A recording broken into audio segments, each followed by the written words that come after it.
ഇന്നുണ്ടല്ലോ നല്ല സോഫ്റ്റും ടേസ്റ്റിയുമായിട്ടുള്ള ഒരു carrot പോളയുടെ recipe നോക്കിയാലോ. വായിലിട്ടാലും കൂടെ അലിഞ്ഞു പോകും കേട്ടോ. അപ്പോൾ നോക്കാം. 2 ക്യാരറ്റ് ഈ വലിപ്പമുള്ള എടുത്തിട്ടുണ്ട്. തൊലിയൊക്കെ കളഞ്ഞിട്ട് ഇതൊന്ന് നുറുക്കി കുക്കറിലിട്ട് കുറച്ച് വെള്ളം കൂടെ ഒഴിച്ചിട്ടൊന്ന് വേവിച്ചെടുക്കുക. ഒറ്റ വിസിൽ മതിയാകും. നമുക്ക് മിക്സിയിലിട്ട് അടിച്ചെടുക്കാനും കൂടെ ഉള്ളതാണ്. ചൂടാറി കഴിഞ്ഞിട്ട് മിക്സിയുടെ ജാറിലേക്ക് ഇട്ട് കൊടുത്തിട്ട് ഇതിലേക്ക് 3 മുട്ട, 3 ടേബിൾ സ്പൂൺ പാൽപ്പൊടി, പിന്നെ മധുരത്തിന് പഞ്ചസാരയോ അല്ലെങ്കിൽ കണ്ടൻസ്ഡ് മിൽക്കോ ചേർക്കാം. അപ്പോൾ ഞാനിവിടെ ഒരു 2 ടേബിൾ സ്പൂണോളം കണ്ടൻസ്ഡ് മിൽക്ക് ചേർത്തിട്ടുണ്ട്. 1 ടേബിൾ സ്പൂൺ കസ്റ്റേർഡ് പൗഡറും കൂടെ ചേർക്കുന്നുണ്ട്. ഇത് നിർബന്ധമൊന്നുമില്ല കേട്ടോ. ഒരു പ്രത്യേക ടേസ്റ്റ് ഉണ്ടാവും കസ്റ്റേർഡ് പൗഡർ ചേർത്താൽ. അതിൻ്റെ കൂടെ ഒരു 1/2 ടീസ്പൂണോളം ഏലക്കാപ്പൊടി, ഒരു 1/4 കപ്പോളം പാലും കൂടെ ചേർത്തിട്ട് നല്ല മയത്തിലും കൂടെ അരച്ചെടുക്കുക. ഇനി ഒരു പാൻ അടുപ്പത്ത് വെച്ചിട്ട് അതിലേക്ക് 1 ടേബിൾ സ്പൂൺ നെയ്യ് ഒഴിച്ചിട്ട് കുറച്ച് കാഷ്യൂനട്ട് ഒന്ന് വറുത്തെടുത്ത് മാറ്റി വയ്ക്കുക. കിസ്മിസൊക്കെ വേണമെങ്കിൽ അത് ഇട്ട് കൊടുക്കാവേ.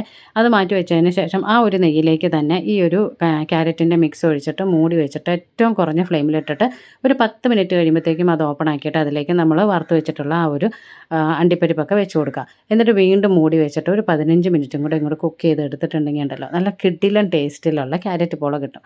അപ്പോൾ വെന്തോന്ന് അറിയാനായിട്ട് ഒന്ന് ടൂത്ത് പിക്ക് വെച്ചിട്ട് കുത്തി നോക്കുക. ചൂടാറി കഴിയുമ്പോൾ നല്ല ഈസി ആയിട്ട് വിട്ട് കിട്ടും കേട്ടോ. അപ്പോൾ ഇത് മുറിക്കുന്നത് കാണുമ്പോൾ അറിയത്തില്ല നല്ല സോഫ്റ്റാണ്. അതുപോലെ തന്നെ നല്ല ടേസ്റ്റിയാണേ.